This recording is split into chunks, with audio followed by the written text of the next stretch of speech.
As the current president's first quarter of incompetence and indecency trudges into its second month, two of the most disturbing figures imaginable have made their way back to our shores, landing in Fort Lauderdale.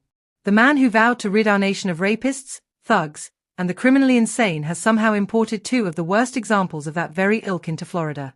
It's a nauseating turn of events, and as you'll see in the video from a press conference earlier today, Florida Governor Ron DeSantis is not pleased. The footage captures his reaction to the alarming news that Andrew and Tristan Tate have arrived in the Sunshine State, fresh from Romania, where they are facing serious charges related to human trafficking and more. The Tates' arrival is shrouded in controversy.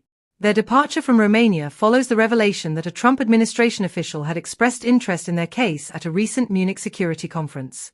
Who are these characters? As reported by The Guardian, the self-proclaimed misogynist influencer Andrew Tate and his brother Tristan flew in via private jet after prosecutors lifted their travel ban and a court released their seized assets. These brothers were arrested back in 2022 on charges that include rape, sex with a minor, people trafficking, and money laundering.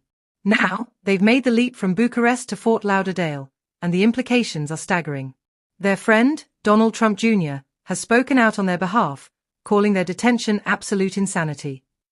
Meanwhile, the Tates have been under a travel ban since their arrest, along with two Romanian women accused of being part of their alleged criminal gang. But now they're free to roam the sunny beaches of Florida, much to the dismay of many.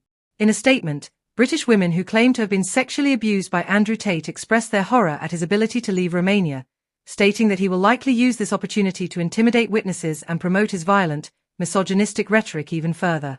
Despite being banned from numerous social media platforms due to their hateful views, the Tates still boast a massive following, with over 10 million followers on X, where they push an ultramasculine lifestyle that degrades women.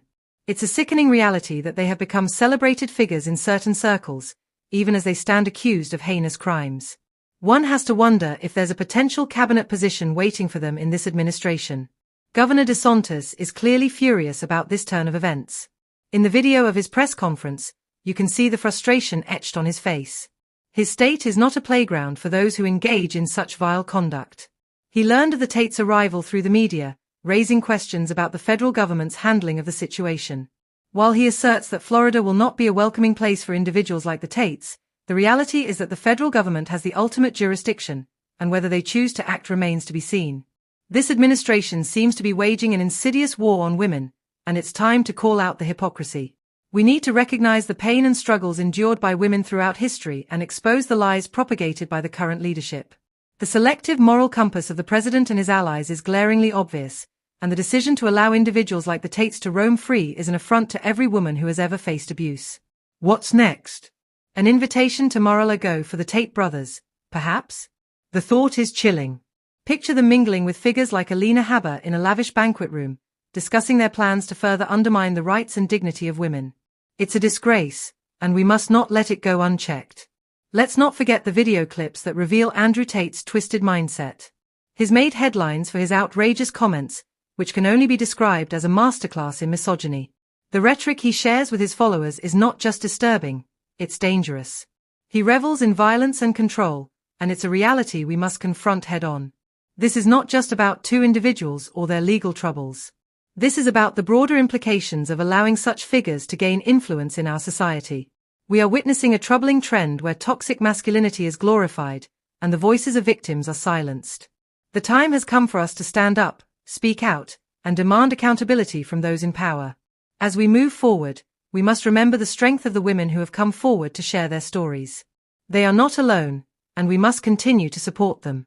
The fight against misogyny, abuse, and injustice is far from over, and we must remain vigilant.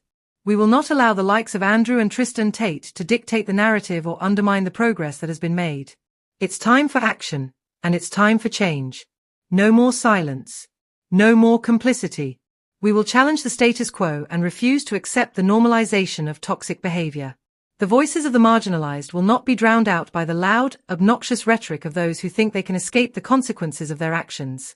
It's time to hold them accountable and ensure that our society is a safe space for everyone, especially women.